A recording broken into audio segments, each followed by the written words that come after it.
Hello, members of the audience. What's going on? Welcome to another episode of Plugcast. Thank you so much for tuning in. I'm your host, Raj Lamba. Today, I just got you another episode of Plugcast, and we are going to talk to Tyler Seiple. He is a writer, director, and producer for theater and film, and I think it's amazing. He was my professor in my university. He taught me, I took a class with him about acting and about voice and speech, and that was perhaps one of the most spiritual classes. I don't know if that's the right word. Maybe you can tell if it's the right word after the podcast ends, but it was probably one of the most spiritual classes I took, and I thought it was great. I loved the stuff that I learned, and I thought that it only made sense to bring him for a podcast. So, podcast begins in 3, 2, 1, let's go. Yeah, I fucking did it. Yeah, I fucking said it. Yeah, I meant it. Yeah, I'm here to kill it. Came in for the money. Yeah, there's plenty. But yeah, please tell me, have you seen any good movie recently? Because I like to start my podcast this way. I did the big pre-awards rush. So I was getting the digital access for SAG-AFTRA. And so I did a really quick blitz of The Banshees of Inisherin, Tar, Everything Everywhere All at Once, Right. Living. I mean, those. So I did a kind of a rush of the ones that were coming up.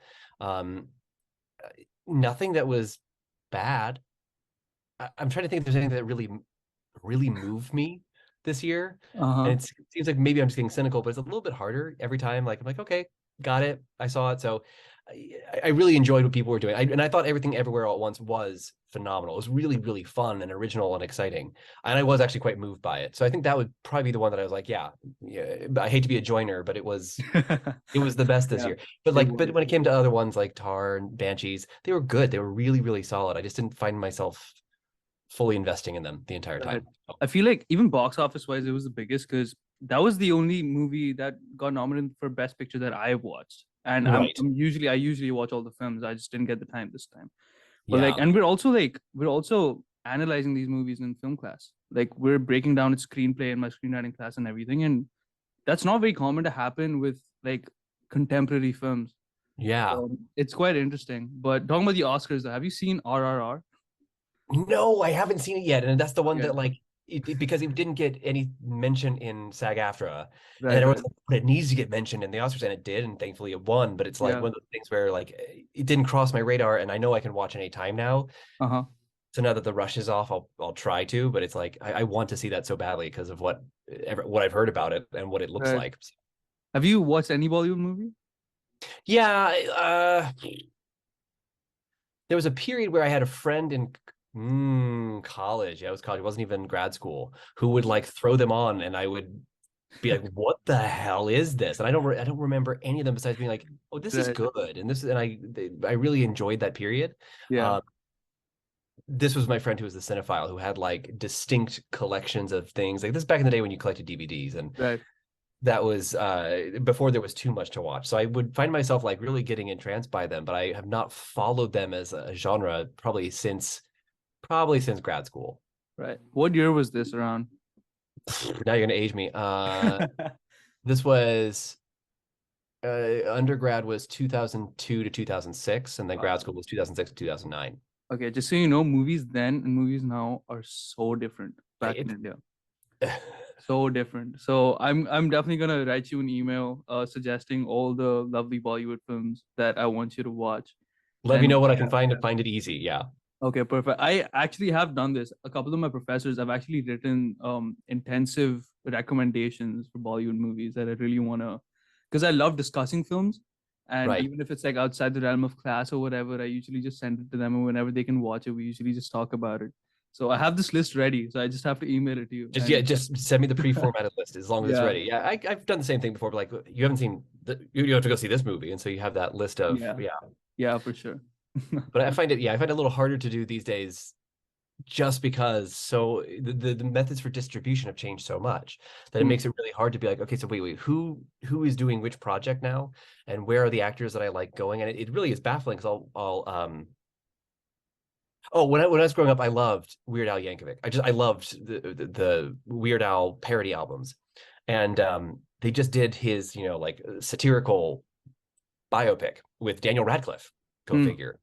But that's on I can't remember the service it's on now, but it's like, no, it's Voodoo. I think it's Voodoo, but it's like I've never had a subscription to that a day in my life. I didn't even know it was a thing, and yet here it's got like big name Right.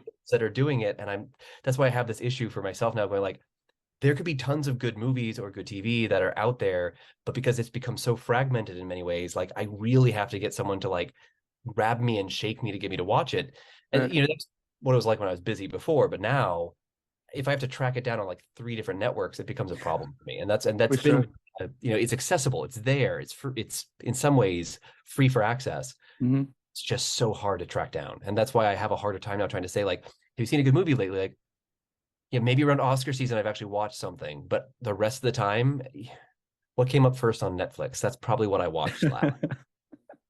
Yeah, I It's understand. good. It's interesting. I honestly have a problem with these streaming platforms just a little bit. Like I understand where they're coming from, and I really like the idea that it's some sort of like free flowing content. Like you don't Right. have those restrictions that you have with like the box office and everything.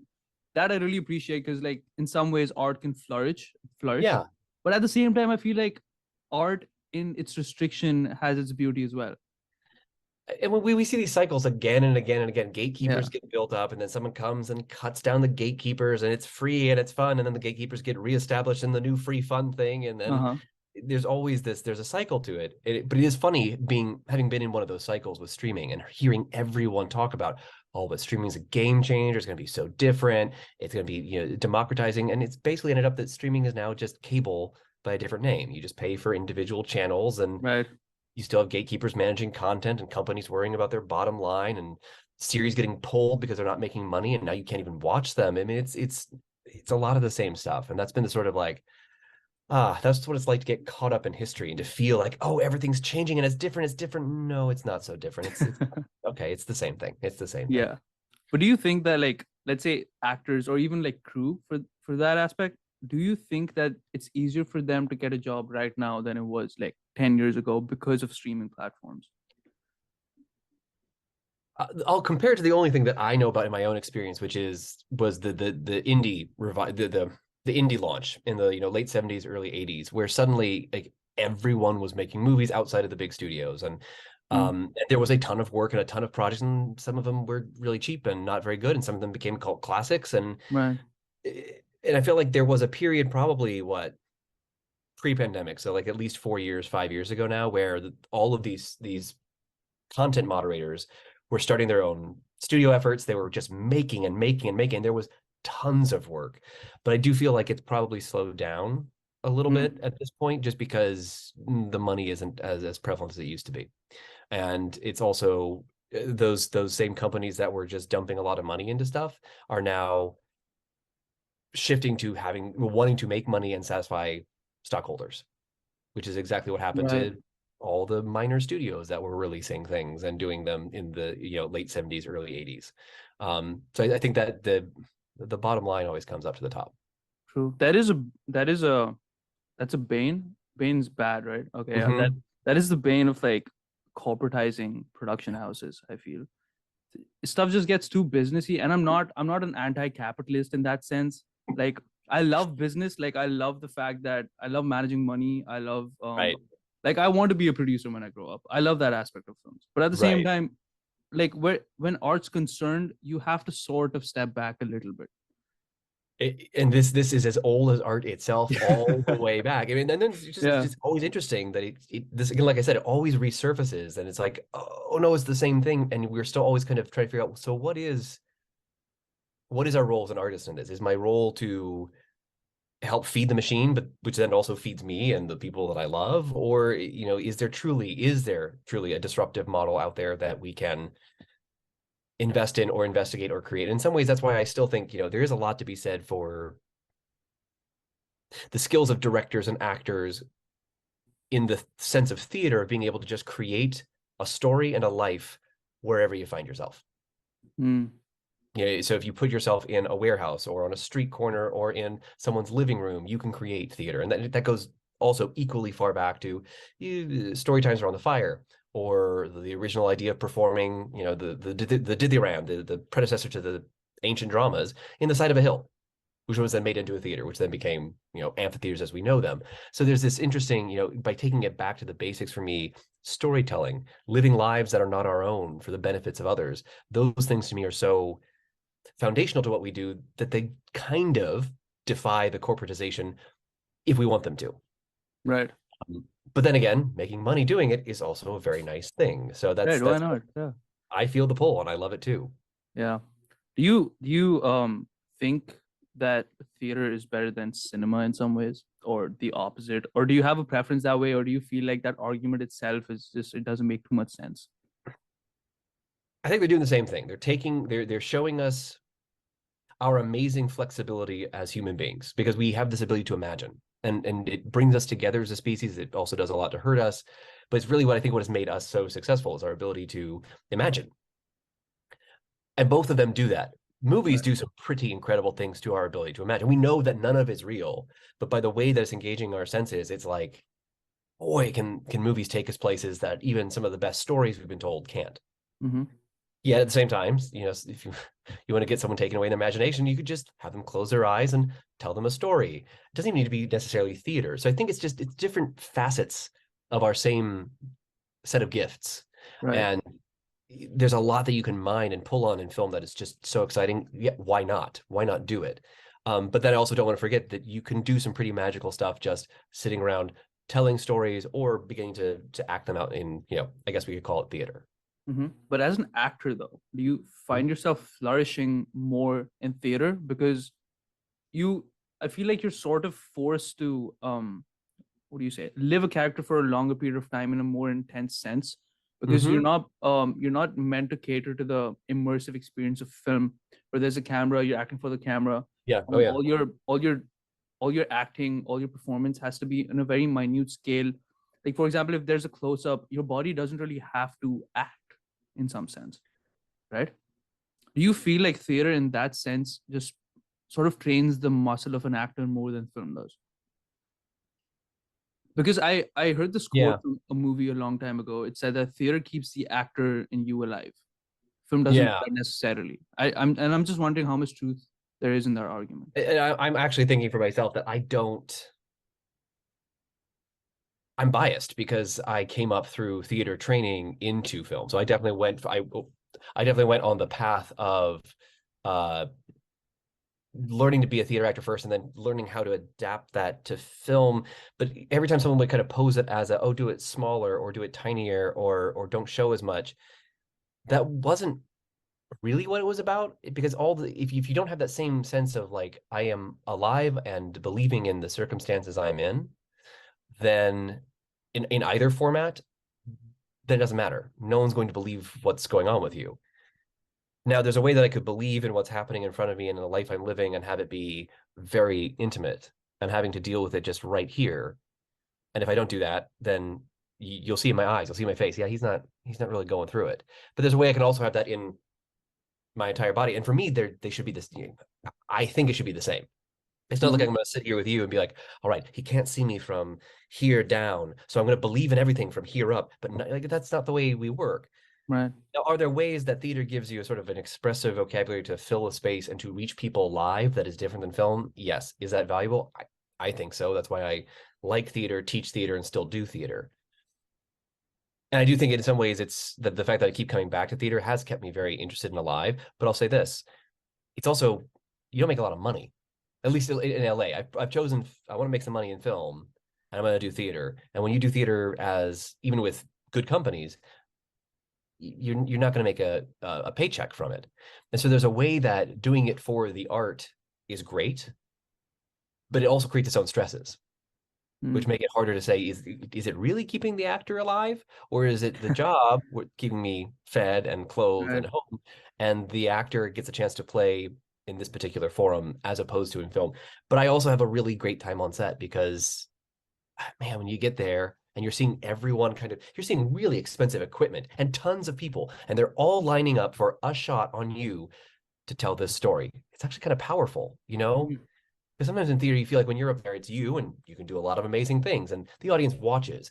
But on a film set, man, when things start to just kind of line up and you're like, oh, wow, this is for I get to be part of this moment that this entire, like, small city's worth of people is here to help me with. And so I think here's how I'd phrase it. I'd say the question of which is better is going to be flawed if you're looking for a better one. Right. If instead you set yourself up for what's awesome about both, then you've just got tons of possibilities. And yes, I could turn my attention also to what sucks about both, and that would be fine, but I don't want to be miserable, so why would I bother? Yeah. Do you find yourself getting stuck in getting in the zone for your character when there's so much chaos on set? And it's a cliche question because everyone sort of experiences this in some way. I've experienced it myself because I noticed that every single time I'm doing something in theater, it's so much easier for me to immerse myself into everything because I can easily live that character without being interrupted by anything at all. Right. And no one's paying attention to anything else but you, right? But on a film set, there's the lighting, there's the camera, the director's his or her mind is in 100 places. It doesn't have to be on you. Yeah. Right? Does that take you does that just like throw you away from where you're supposed to be? I think for me, the thing I want to remember, and this is again where it's good to have experience in both so you can compare them, is what is my job? And actually, this again is what I kind of like about acting, is that the job is the same in both places. The format changes, the context changes, but again, my job, as I see it, is to step into the life. I'm going to say of someone else, but as soon as I do it, it's my life. So I got to step into this life. It has to be my own. I have to believe that the problems are mine, that the circumstances are mine. And when I'm on stage, that includes things like, believing that I'm not in a giant cavernous space with people staring at me, but I'm believing I'm in my house. So that's one form of focus, to be saying, I am here dealing with my problems in my living room, even though it's a stage. But the same thing is true on a film set. Even though there's tons of people around, stuff like, yeah, they're doing their thing, that's fine, but I got to deal with this problem right now. I have to, like, oh my God, there she is. She's amazing. I have to deal with that right now. Like, so there's an investment, there's a immersion in the life that my skill as an actor can make true on a film set or on a theater set, and they have different things going on around them. But I think if you get a little experience of both and just going, okay, wait, but in both my job is live this life. I might have different tactics for set than I do on stage, but in the end, the job for me is the same. Right. I think here it gets, I've directed both too. I've directed film and stage, and that's where it gets to be like, again, similar job in that your job is to tell the story. And so your ability to focus on, like, what are the beats in the script and what are we trying to do in this scene and what is the relationship? How do I craft this for the actors? Great.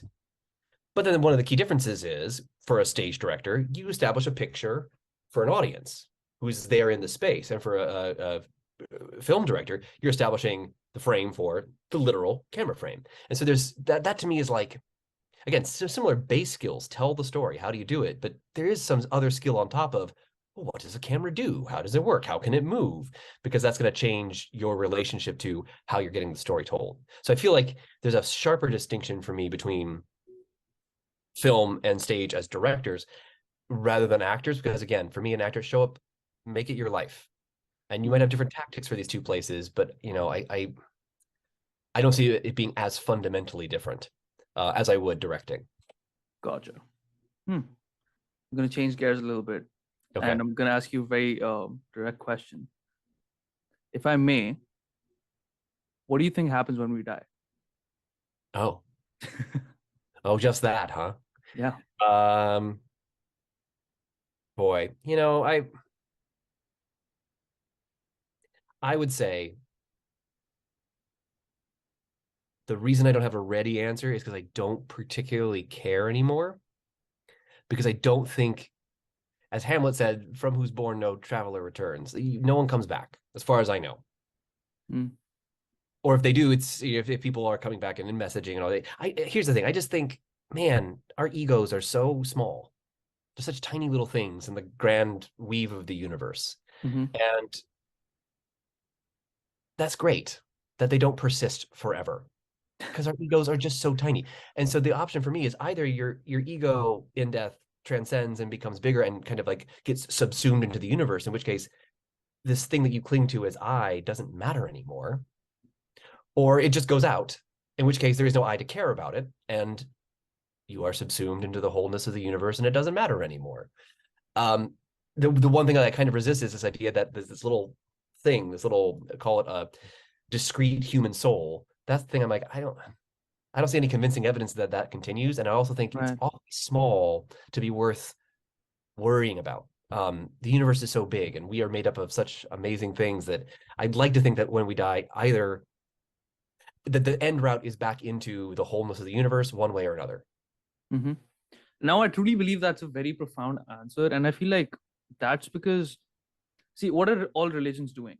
They're saying, okay, this is how you're gonna, like, if you live your life this way, you're gonna Right.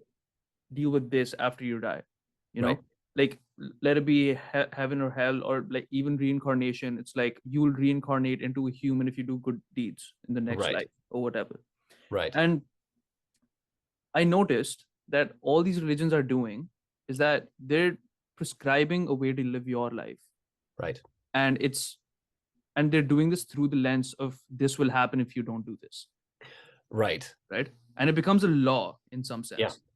And Yeah. I feel like people don't, like, for some reason it just becomes dogmatic in the sense that people don't really understand this, and they're Right. like they get too caught up in heaven or hell, they get too caught up in reincarnation. And I feel like that's why I feel like that answer that you said is a little bit profound, because it deals with the fact that we truly don't know. So it Mm. doesn't make sense for us to break our heads over where we're gonna go, Right. right? Right. It's like, yeah, And it relies on this, again, for me, it relies on this constant sense of self. But it's like, I wasn't here at a certain point, and then I was at a Yeah. certain point, and then I'll stop being here. But like, what was I before? What was I? But I'll tell you this too. I'm raising a little one, and I'm going like, oh my God, I don't remember really 0 to 2 in my own life. Where was I? Who was I? The human brain is again is not this little like kernel of the soul that just floats through eternity. I think it condenses, it right. reshapes, and then it dispenses again. And that just means that, heaven and hell, they're reliant on you staying in this little nugget forever. And that's just too human for me. That's us thinking too much that what is true now must always be true and it'll be forever. Like, we're here for a blink. That's all you get. Yeah, true. It can't be just this one experience is all there is. Mm-hmm. The most convincing evidence is that there's nothing, just like how there was nothing before we were born. Right. And Right. that's perfectly convincing for me. It's like, okay, Yeah. cool. I don't need to think about it anymore. Everyone's telling me that there's been other people before us and other times, so I'm going to okay, and I can see some fossils. Very good. Right. It's good proof. But as far as I know, as time is going on, there almost 40 years before this, I have no proof that the universe existed. So I'm going to go with after I'm gone. I think the same is true. Which is not to diminish in any way the importance of believing in other people or valuing them when you're in your life. I'm not so flippant or cynical about that, but I just don't, I don't worry about the after question most of the time because most of the answers are too limiting, too small. But do you think of these questions on a daily basis, or like do they just pop up and do you like sit specifically to solve these? No, I would say I've gone through phases. I went through some phases of really questioning spirituality and of being more profoundly I was religious at one point, and I go through cycles of like, and then I see how far those beliefs take me, not even necessarily consciously do I think this, and then they start to fall apart, and then I have to go, okay, well, what was that then? What does that mean? And I'd say at this point in my life, I've reached at least a state of some equilibrium of feeling, I think I've got a good grip on what this means to me. I'm not going to tell anyone else what my answers are because it won't matter to them, but it's probably been a good 10 years of not thinking about this in a real serious way. And I'll just occasionally have an insight like, oh yeah, okay, cool. And then move on. Right. I think I'm in a phase where I've been thinking way too much than I've been doing. But you need to, like, that's the thing is like, I wouldn't get to this point. I can sit here and be all like, well, Viraj, I'm all cool and old now and I can tell you my truth. But I only got here by going through a phase when I was younger of like, oh my God, I know older people say all this stuff, but like, what do I think? And you have to go through some of that. And I think the thing you want to avoid, as you kind of said, is the dogma of it, of like, all right, got an answer, I'm done, finished. Because that's the point where then if you start to lock down and then just hold on, even when other people are telling you it doesn't work or you're feeling like it's not true, that's what I think dogma is really hurtful. And that's where I feel like I've, at least for myself, come on the other side of being like, I know I still got things I really am biased for, but around the afterlife and spirituality, I don't think I have many dogmas left. I think this is a very good advantage of being in America. And I've noticed this because from so early on, you're so forced to think about what you believe and who you are truly, right? That's not too common in other cultures, because I realize that back in India, it's like, okay, you're this person's son, you like your family earns this much, Right. you belong to this religion, this caste, like whatever.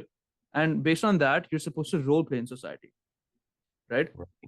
In some ways, I feel like back in India, everyone's role playing and everyone's comfortable doing that. Right. Over here, not so much. There is no role playing. It doesn't matter who your father was. It doesn't matter what he did. All what truly matters is how you navigate yourself in life. Yeah. And that really gets rid of the whole dogma situation. And I think it has its boons and banes. Yeah.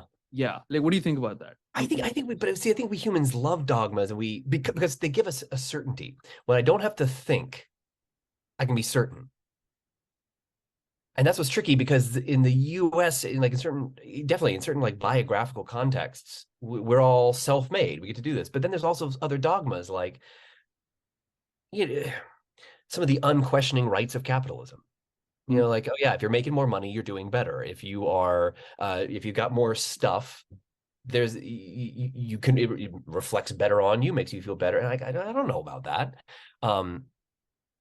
Americans, at least of my ilk, the white European descendants, rarely, if ever, think about what we've done to the planet in our pursuit of self-determination. And now we sort of go, oh, but wait, your Apple gear and all the stuff that you keep buying again and again, white Americans, is like putting extreme environmental, social, and economic costs elsewhere in the world. And so like that's kind of a thing that as an American, I've had to kind of let go of a dogma, like, oh, wait, buying is not always the best thing. Getting more stuff is not always the best thing. And I don't want to get too, for myself, too like anti-capitalist, because I don't even know if I believe that all the time, but it's really, I never questioned up until this age I'm in now about like, oh, everything I do with my resources, everything that I put into my body, everything that I bring into my home has a cost somewhere, and not just to me. Right. And for a long time, people like me and my family that was never something you talked about or conversed about. But the weather makes apparent now, and migration patterns are making apparent. We guys are reckoning with this, and there's just so many Americans who just don't even want to begin to cope with what our purchasing does, what our ability to self-determine does to the environment, let alone to other animals and our food production systems. So these are things that make me kind of have to pause and go, what do I just assume is true?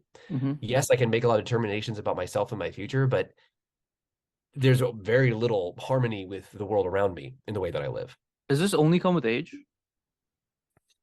I don't know. There's some very young, wise people who think about these things, and definitely show me. The younger generations now are having to deal with climate change right now. I didn't have to really come aware of it till later. But there's also ways in which we keep. I think also with age, you see products come and go, and kind of like, oh, now this is the big thing, and this, and I think you get a little older and you go, oh, they're just repackaging the same stuff, or they're just developing a luxury item that does away with a thing that wasn't really a problem to begin with. Now my refrigerator has not for real, but I've seen refrigerators with virtual assistants. I mean, like, I don't know if I need that. I don't have that, and I already don't know what's in my fridge. These things get invented for purchasing and buying and for self-determination. Make your life what you want it to be. Right. And really, in the end, it gets me into this cycle of like, yeah, but how much choice have I always had to do that by my own, to follow my own guide? And sometimes I do think we have these dogmas. They're just hidden in different ways here. For people like me, again, I'm a very white person from Europe. I will fully acknowledge there's a lot of privilege that goes into me not thinking about my shit. Right. I've been thinking about this a lot because it's like I'm too scared we're gonna go into a weirdly authoritarian society in the next couple of 100 years. Mm-hmm. Because at the end of the day, what's happening is people are telling us how to live our lives with like dopamine. It's Right. like Right. we're sort of like social media, for example. Mm-hmm. We're so compelled to use social media. Yeah. We don't need it in our lives. We were happy 20 years ago, Right. 15 years ago, 10 years ago, in fact, right? We don't need it. It's like, I feel like that this is one problem with capitalism. Like, this is like, for example, monopolies are a terrible example, like, terrible thing that comes out of it. Right. This is a terrible thing that comes out of it. And I feel like we're sort of just becoming like America especially. We're just becoming another version of an authoritarian society, but we're not run by one specific person. Like, right? It's like we're just run by softwares at this point. We're Right. so compelled to do so many things we don't have to. Yeah. Right. It's so tough to function. Like, especially as like a young student, I Yeah. noticed this because I myself am trying to navigate myself in this world. And it's so Yeah. tough with these distractions. It's like I know this is exactly what I'm supposed to do, but I'm so compelled to do something else. Yeah.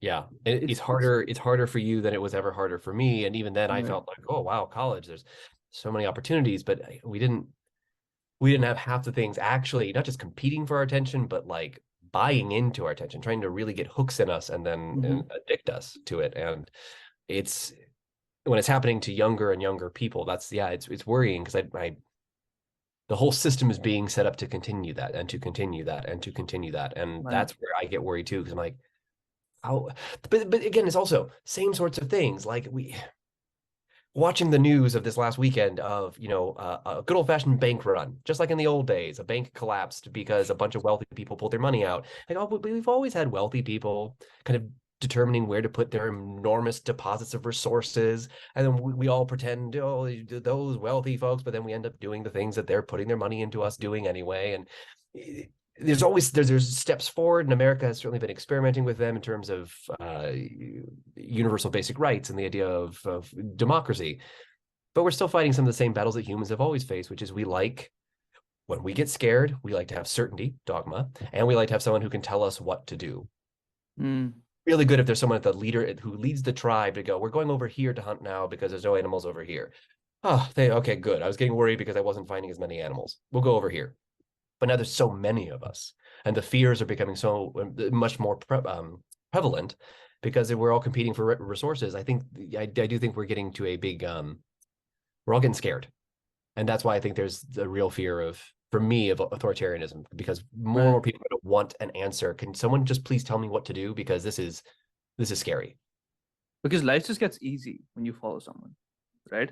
So easy. It's So so easy. easy. If someone just tells you what to believe, you don't have to Right. sit here and think or worry. If someone says, what do I do to make a living? Do what I tell you. Follow This this. is why I feel like Indian dogmatic religion and American politics isn't too different. They're Right. doing the exact same thing. People are just too caught up in their lives to have to sit down and figure out what they believe in. Right. So they're like, okay, cool. I'm just gonna take the most convenient way possible, and I'm gonna go with this train of thought. Yeah. And this is gonna govern who I am. Yes. It's scary, but at the same time, you have to go on with life. You can't sit in your house thinking about this 24/7. So And it's a conflict. It's a weird conflict. Yeah. it's speaking to like on the physiological level to our bodies about if I can make you feel just a little bit safer so that your nervous system's just kind of like chill, you're gonna go, oh, this guy makes me feel okay. Or thinking this way doesn't get me ratchet up, doesn't get me fearful for my survival. Anything that like tends that way Mm-hmm. is going to have a pull to it. And that again is something I kind of like about the arts, about film and theater and even just storytelling, is it puts you in a place of like you get excited, you get a little like, ooh, that's a big problem, and you think about it and it stirs in you, and then you leave and you feel, oh, okay, and I can go back to my life, good or bad. And that's why when I'm working with actors in classrooms, there is for me a big focus on like how do we become aware of some of that nervous system circuitry so that we Mm-hmm. don't just follow it, but we have the option of questioning it and poking it and maybe following it, but with awareness, or actually, let me bail out for a second and just notice that, because that's getting us closer to our agency as humans, whatever we have. Right. And that's where I do think that if we had more people engaged in thinking this way about what it is to be human, then we'd have less of an impulse to just, I don't want to feel dangerous. I don't want to feel unsafe. And we might go, okay, wait, but what's the real threat here? Oh, I'm okay. I don't need to follow that person. I don't need to believe just that thing. But that's a big undertaking, and not one that I think anyone, including myself, is necessarily capable of. But it's what I try to do, like one little piece of it at a time, is just think about what it is to be human before following whatever you feel. Right. This brings me to Krishnamurti, actually. We had a very, very, very brief conversation about Krishnamurti. And he truly believes in individual thought. Yeah. And it's remarkable because a lot of the times he like alienates himself from his thought as well. Because he's like, okay, he refers to himself as the speaker. He doesn't even refer to himself as I. And that's like, it goes to levels and like what he wants to say truly. And like when I compare someone like him to someone like Osho, do you know who Osho was? No.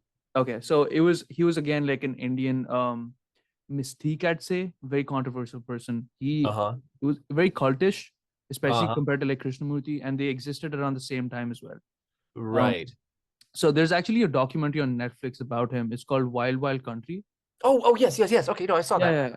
What did you say his name was again? Osho. Osho, yes. I know. Yes. Yeah. Okay, perfect. It just came back to me because I'm like, I saw. Oh, yeah. Okay, and I remember. Yes. Right.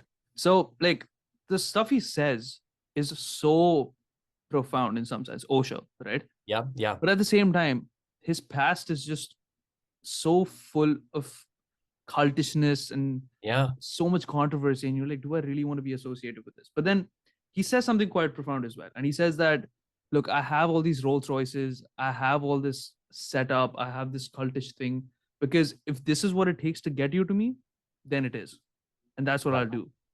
Right. But like I'm always so torn apart from like these two different, very distinct but yet so profound concepts of how you're supposed to follow someone or how you're supposed to think.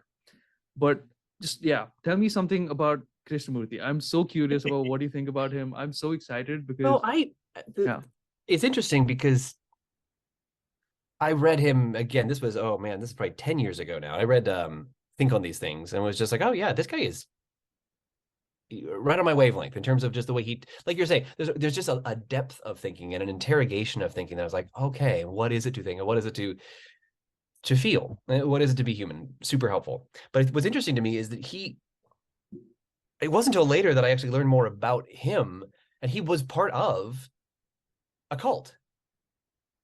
Like part of Theosophy, which was also pushed by some very very white colonial beliefs about Eastern mysticism, and they really pushed it, and they got Krishnamurti, before he's Krishnamurti, into it as he was going to be the embodiment of this savior being that they thought was coming, and then he was the one who kind of went no.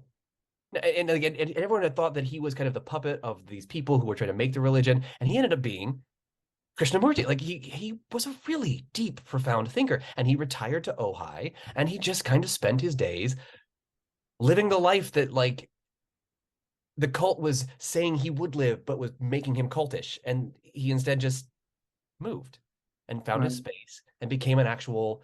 And again, it was kind of to the opposite of Osho. He just lived in Ojai, in a little cottage, simply, and people found him. And that's how he became Krishnamurti, because he went from being a cult figurehead to becoming an actual teacher and thinker. Right. So it's just always so interesting to me that they again, similar, and I understand the draw of the cult, because the cult is when you get people who are looking for that, a craving, that sense of, please, can someone help me understand the very big vexing problems that we have, then someone who begins to offer sensible answers can also begin to acquire power. And that to me is kind of the giveaway for Osho. It was like, I get the message, but you are investing the resources that you're getting in power, as opposed to investing it into, I don't know what else, but I would think teaching or interrogation. And again, that for me is the one thing that I admire about Krishnamurti, was the sort of, he was the center of a cult. And And he wasn't expected to actually say or think or do anything. He was supposed to be kind of be the pretty face of this cult. And instead he left very, very violent rupture, and then actually became the person who just sat in a small cottage up in the mountains of California and thought. And that to me is like, okay, that to me strikes me as a little bit more true, because he didn't reinvest his cult power into material resources or accruing more. He just, the thought is the thought is the thought. And it's so consistent. It's so consistent with his philosophy, which is, it's about this experience and how it manifests out in the world for sure. But like, it starts here. And I've thought about this for a while, and I sort of reached to the conclusion that Krishnamurti, like, if I really think about what Krishnamurti is trying to say, he's saying, not just me, but anyone else. If you think that idea is worth thinking of, then it's yours, and it's yours to experiment with and come to a conclusion with, right? And this includes Osho. Like, even though you'd be compelled not to believe in what he believes in because it's so controversial, right? And it really discredits what he's trying to say. Yes. His information is still only information. And you can consume it how you want. And that's exactly what Krishnamurti is trying to say as well. Yes. I have one more wrinkle for me, though, which is because power, and this is something that I've also encountered in universities, and I encounter it in a lot of human affairs. One of the things that Osho did, whether he meant to or not, was he's in accumulating power. Again, maybe to take that idea and make it his own. But he created a structure with other people. And from watching Wild Wild Country, which is my limited exposure to this person and the people around him, but it was the collection of power into other people that started to create problems. Right. Or did so again and again, because there would be people who would want to attach him, and they did not share his thinking. They did not share the things that would make him well suited to be the holder of this. They were playing power games, manipulating, trying to cut other people out. Again, not that it's bad, but it creates problems if we start to try to gather power and then make structures to keep it in place. If you look at an example that is now much older, but I have to say the Roman Catholic Church theory started with one guy being like, "You are the kingdom of heaven. It's you. Just do you, okay? You got it?" And everyone's like, "Yes, this is amazing. He's so right. This is right. But I'm leaving behind these 12 guys to take care of it, okay?" Or 11. Sorry, one of them's got to mess up. So I got 11. Oh yeah, okay. And then before you know it, one of them's the Pope of Rome, and then they're all saying all along, but we're carrying on what Jesus said. But centuries and centuries and centuries of being a spiritual center in a lot of human endeavors leads to this collection of power, and that then creates its own problems. I'm not saying heavenly and earthly; it's not that simple, but I like the Krishnamurti model of like, you had that power center, and that's the thing you went, nah. The thing I was talking about that is entirely consistent is this.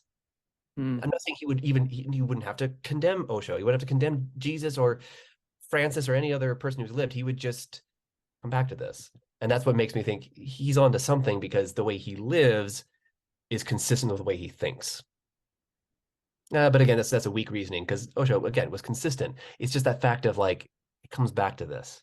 Right. Where most of the great mystics start is a sort of like, okay, clear the board, get back to this experience.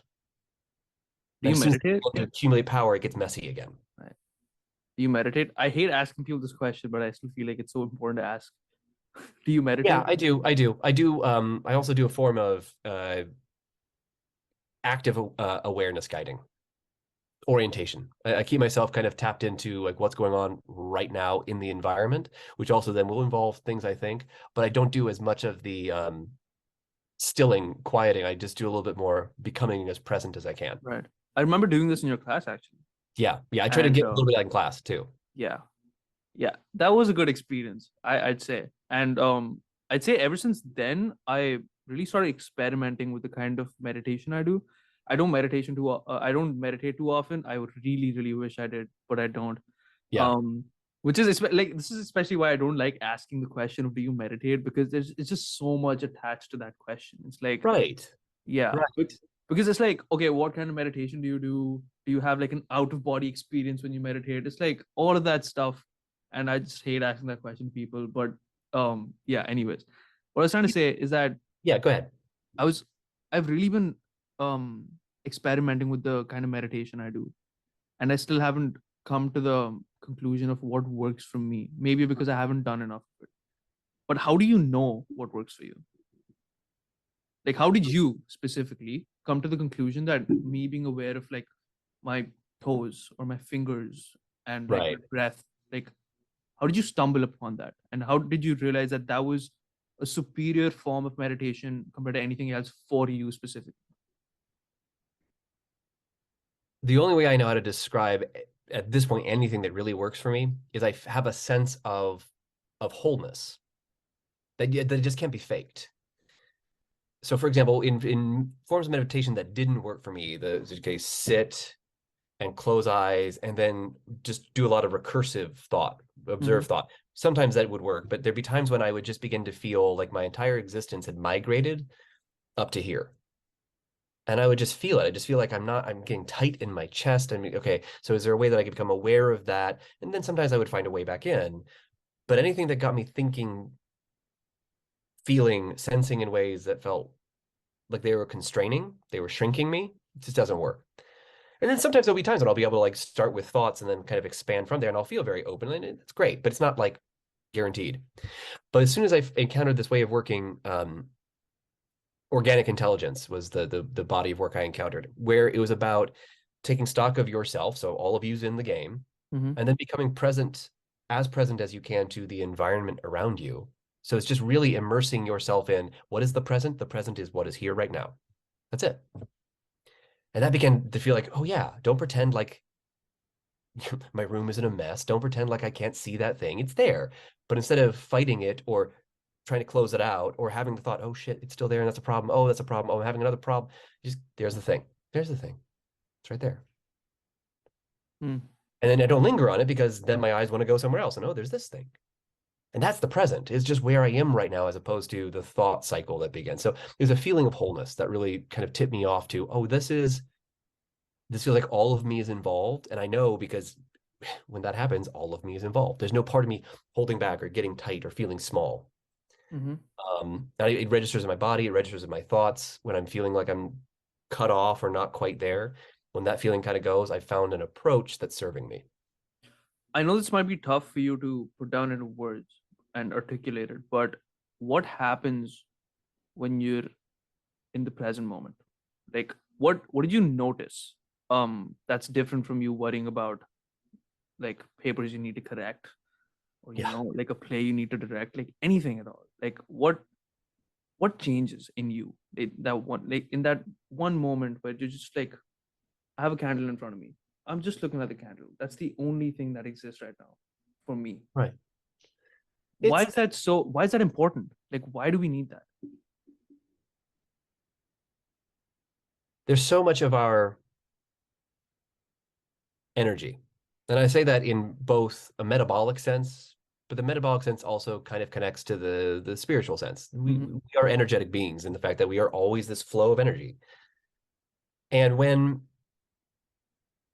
we have a lot of other systems running, I'm aware of things I have to, I'm aware of things that happened. We're going to exist at a level where energy is being diverted to arousal states or getting ourselves out of those arousal states. We are literally spending our energy, spending our calories on things that are not happening right now. It's not a bad thing. But then when you do arrive to the present moment and you have this ability to be here, and here's what it is actually. It's not that there's an intrinsic benefit to doing that, besides the fact that, one, it could help you become aware of energy states like being aroused, being fearful, being scared, that, oh, when I'm actually right here, there's nothing to be scared of. So you actually might become aware of some of the patterns that you could let go of. I don't need to be worried all the time. That's what one benefit. You can maybe take some of those programs running in the background and just end task. I don't need those right now. And I'll have more energy left for the rest. But I think the other part of it, the real benefit is you have the ability to go between these moments. So it's not so much that the presence is good and that it might make you aware of where energy is going, but the ability to switch between presence and then whatever else you got, you can call on that. So for example, if I'm dealing with this as an actor, if I'm working with a partner and we come into our scene together and I'm just thinking about I gotta grade those papers, and that's going to interfere with my ability to be with you. And then I might start a dialogue with myself. I'm thinking about papers. I should be thinking about Viraj in the scene. Wait. That's all the extra processes running. He's here right now. I have an ability to join you here right now. Oh, and also we're dealing with a scene. So what's happening in the scene? Oh yeah, he stabbed my brother in the face. What an asshole. Okay. And I'll just start becoming present to the circumstances because I have an ability to bring myself into it. Mm-hmm. That for me is the benefit of having some sort of mindfulness practice as an actor, is because you have the ability to shift the way your attention moves. And so when you come on set and the lights are on and the camera's rolling and you're like, oh shit, a lot of stuff is happening, I don't know what to do, as opposed to a lot of stuff is happening, great, I know what to do with my attention, bring it right here. Gotcha. I'm not going to enter into a Zen state. I'm not going to enter into a meditative state because I have a job to do, but I do know how to direct my attention because that's a thing I've worked on. And so that to me is the benefit, not so much necessarily in the meditative state itself, though again, it helps make me aware of habits, but in the ability to shape my attention. That's where I think there's huge benefits for artists. Gotcha. So you've partly already answered this, but do you think that every actor should meditate? And do you think everyone who meditates should act? I don't think the equations are quite that clean. I do think actors should have some ability to focus attention. And that could be a form of meditation. That could be a form of, some forms of meditation are like object studies. You're getting something and just really putting your attention on. That's a form of meditation to me, of like becoming very present to a pen. You're just directing your attention. And if your attention goes somewhere else, you train it, okay, and then come back. But you could also do that with your breath and feel it in your body. So I think these are things that it really behooves an actor, because there's going to be moments where I'm going to say, I need you to look at this tennis ball and you need to see a dragon. Like I'm put the tennis ball will be off the camera and you have to look at it and see a dragon. One of your abilities as an actor is going to be to get your attention and your imagination into that circumstance. Maybe they're not all that extreme, but that's what, again, acting is all about, this ability to train our imagination to believe what's happening right now. Everyone who meditates, I do think, they don't have to be actors, but I think people who do have a sort of sense of what it is to step away from a way of being all the time. I'm going to step away from the panic state. I'm going to step away from the fear state. I'm going to actually just take a moment to be where I am right now. You're setting yourself up for that kind of state that most actors want to be in, of, okay, what is it to step away from my circumstances and then step into someone else's? That's the part that I think, meditators don't need to go there. They don't have to in any way. But if you were to engage in like metta meditation, loving kindness meditation, where you're bringing yourself to a bit of calmness and then start to think about with affection the lives of others, that's kind of theatrical. I think loving kindness in many ways has a theatrical element, in that you're saying, leave you for a moment, leave your circumstances and feel your way, think your way, but really sense your way into someone else's life. That's acting. The reason I ask that is because every single time I act, I'm forced to think of things in a very philosophical point of view. Yeah. And I feel like art in itself is so ingrained in philosophy. Like, I don't think any good movie doesn't have a philosophical undertone to it. Right. You're so forced to look at things from a very philosophical lens. And I feel like that's why I ask, because when I was doing a couple of acting classes in college, I feel like I was, how do I frame this? I like, one thought I had was that I wish everyone acted at some point in their life. Yeah. So that they could figure out how they think themselves, because it really forces you to think about how you think. Yeah. What do you think about that? Yeah, no, I totally agree with you. And that's why I do think there is a lot of value in like everyone take one acting class but that's not true, because sometimes acting classes with some acting teachers will emphasize stuff I find unhelpful. So some people think that acting is just let it all go and you get to just let all your emotions out. Well, okay, maybe. But really, I agree more with you, Viraj, that like acting is about, what is it to think about, okay, wait, what is it to be human? And that usually has to start with, wait, what is it for me to be human? Oh, what are you talking about? My thoughts and my beliefs. What do I believe? Oh, I get a little bit of insight into myself, and then I say, okay, so now what if we, as actors, just tweak around the edges? So I believe that instead of being in California right now, I believe I'm in Vermont. All right, well, what does that mean? What does it mean to believe? And I have to kind of just question things and start to examine what is it to be human? And I think it's a philosophical question. Right. Uh, but again, like I do think there are also people who think with acting, why would you even worry about that? Why not just cry, just get mad, or just say these words in a really loud way, which is one way to think about it. But look, the people who are going up for Oscars, 2 nights ago, they're not doing that. They're doing something else. And that's what we pay to see. We pay to see that magic where they become someone else. Mm. And so that's why I would pursue a type of acting that is very much more philosophical, and I think would have a lot of benefit if people began to think, oh, yeah, the thing I admire about Michelle Yeoh is that she's making me feel into her circumstances, to feel into her life in this movie. What is that? What would that be for me to do that? And that I think would be the benefit of an acting class. You have to start thinking about what is she doing? What is that magic? And how would I do it? Right. But like as a teacher, do you think it's tough to get these points across? Yes. Oh, Right. yeah. There's also, because this isn't the only way of thinking about acting, and there are other teachers who are going to say things like, it's all about we need to get you to expressing more emotion, or it's all in the way you say the words, whatever that means. And so they're focusing on things that are a little less philosophical in nature. Mm-hmm. And there are actors who are going to make money doing some of that. Maybe through their own intuition, they can kind of fall into being believable in just being themselves. But it's going to be a practice. If we're guiding attention, if we're guiding imagination, it's going to have to be a practice. And the modern university can be discouraging for practices, because it kind of pretends to say 16 weeks, you're going to come in this room, you're going to start here, you're going to end here, and you're going to be done. And that's how a lot of classes get set up leading into college. That's how a lot of college classes like post themselves. And of course, you've done a college curriculum. Mm-hmm. Check this many of each class and you get a degree. And really, for acting classes, I have to say, yeah, this is the beginning. This is the beginning. If you really want to do something like act or be engaged in a participatory way in theater or film, this class will get you started on hopefully on finding the process that works for you. Right.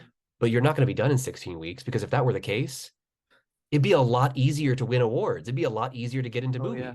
Uh-huh. Go through your 16 weeks, learn how to act, you're ready to go. It doesn't work that way. Right. Do you It's a skill and a career. Gotcha. Do you think you sometimes need to dumb down what you're trying to say to make it seem more generally understandable to everyone you're talking to? I think what I try to do is I see if there's other ways in, if there's metaphor, if there's something that will connect the dots in a more direct way. Mm-hmm. And I'm always reinventing that. I always have to double check myself to say if I've gotten comfortable with one series of exercises or works, and then do I need to, I think I'm getting too abstract, or I'm making the connection points too distant. I don't know. I feel like I don't try to dumb down. I instead say, if they're not getting it, that's my job. It's my job to make sure that we form a different connection. So what will help them get in that door? But again, sometimes all I can do is say, here's the door. You can step in if you like. Mm. And there are definitely, that's the thing that I'm still working on myself, because sometimes with students who don't want to step through the door, I'll go, okay, Right. it's not my life, it's not my time, it's not my money being put into this education. I will lead you right up to it. I will show you what's cool on the other side and how we could come in here and play. But if you're still like, no, I want to do real acting, I'm telling you, it's right over here. You could try it. No, I want to say lines and be mad. Okay, then wait until the final and we'll do that and we'll see how it goes. Mm. And that's the part where I have to find, I'm always trying for myself. So how do I help students respond? And how do I help them find, if that's not their door in, is there another way we can get in? But sometimes in the middle of like a class with an activity, there's one or two people who are just obviously not going to do it. I might just let it go and say, all right, if you're not going to try the thing, no amount of my explaining it or dumbing it down is going to make the difference. I got to get you to try. And so that's the thing I'm always trying to work on, is how do I find the path in, especially with resistance. It's very similar to like directing actors on set too, Yeah. right? But Yeah. but I don't. So when you're directing actors on set, you don't have the liberty of leaving it up to the actor of whether or not they want to step through the door, Right. because it's got to happen, Yeah. right? How do you make sure it happens? It goes back to also what I hope happens in a classroom, which is I hope to establish first a working environment, which I say we respect each other, we're going to trust each other, and we're working on the same team, which is we want this story we're telling to be awesome. I want you to look good in it. I'm directing it, so I want it to come through. So you got to start early by saying like we're on the same team, and here's how we're going to do this. If we get that part together, and I've done my casting right, which is the other big one, because most times the director don't bring people onto your set who are going to be hard to work with. You don't always have a choice. But if you got a choice between two actors and one is amazing but seems like an asshole, and one is really, really good and it's going to work, but is a good person, I'm going to go with the good person for myself. As long as they can do the job. I'm not going to pick a nice person who can't act. Right. And but again, I'm hoping to create an environment where I can find a way to say, what do we got to do to make this happen? And we can dialogue, or I can give them something to work with that they can play with, because I can see that they respond to it. But in cases where because it was, we've hit a difficult patch, or someone's tired, or I was cast with this person, I didn't choose them, and they don't want to do it, I'll do whatever it takes. Sometimes you just yell. If that's what they respond to, is like, you're doing it because I said you're doing it. And maybe that won't work. Maybe it'll storm off set, and then I'll go, all right, I'm going to the producers. We're going to figure it. But like, there's always going to be a way to do it. But again, it's one of those things where if it's on set, I'm not going to give up on anyone, because this is the story we have to tell. And there's lots and lots of strategies and techniques, and sometimes you flatter the actor. You're right. That's a really good idea. But you see, the camera guy, he needs the camera over there, so we need to like meet him halfway on this. You're right, though. He's not right. He's not right. He's being a dick. But you find a way to like, how do we make this just happen? Right. But at that point, I'm also not concerned with their artistic process. My job is get the story told. Right. So if I end up like, oh, but that's not how I work. Cool. But you're on the job. You got to figure out how to get to this spot. That's my job. Gotcha. And I'm willing to meet you on this and talk to you about it. But in the end, I'm not even going to touch your process. You do what you need to do. Right. You believe what you need to believe. End up on this tape right here. I'm so curious, because my question is this, is that there is a very gray line as to direction and manipulation into acting a certain way. Do you think it's worth crossing that line for great art?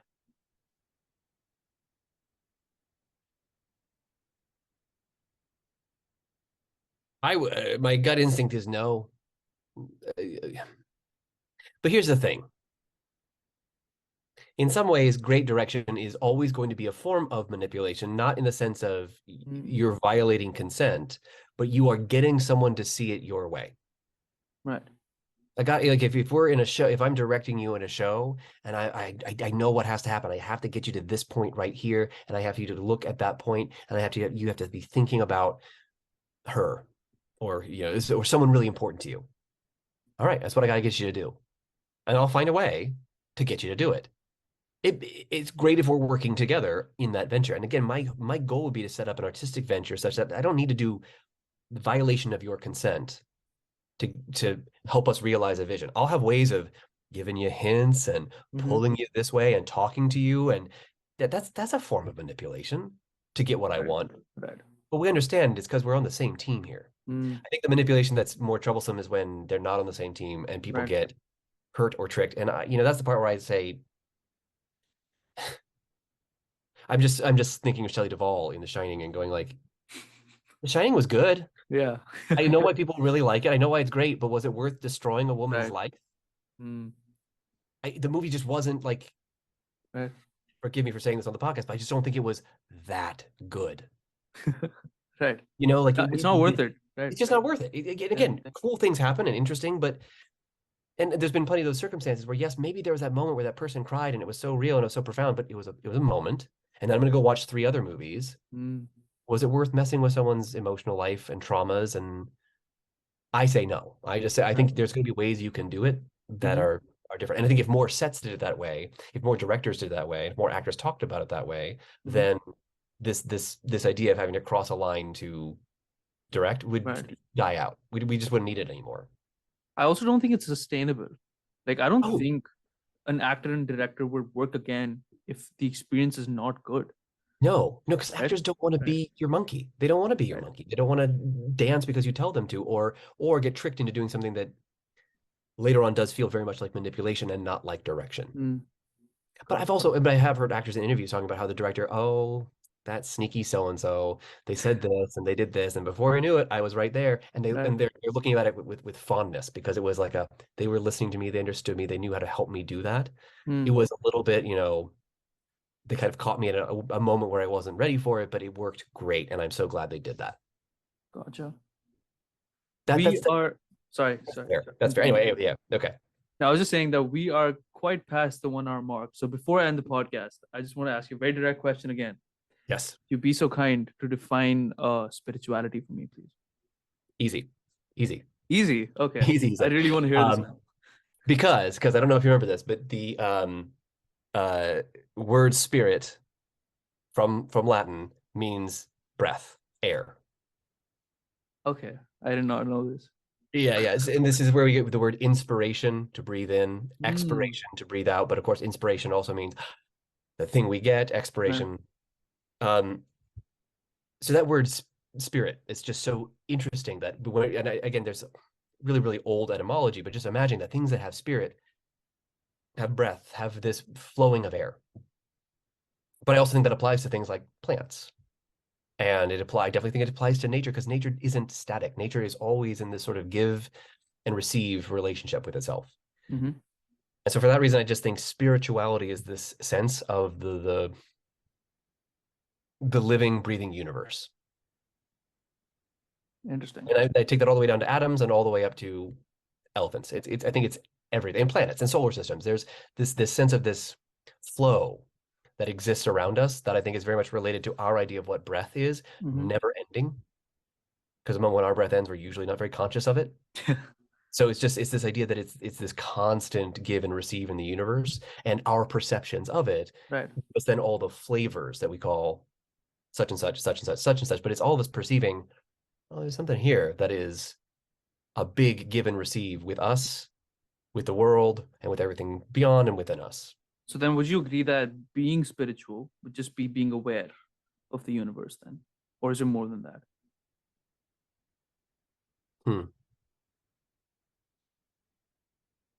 I guess the only thing I'm pausing on is because I don't know if what I would call being spiritual, besides I would say maybe it's just that there is a spiritual awareness.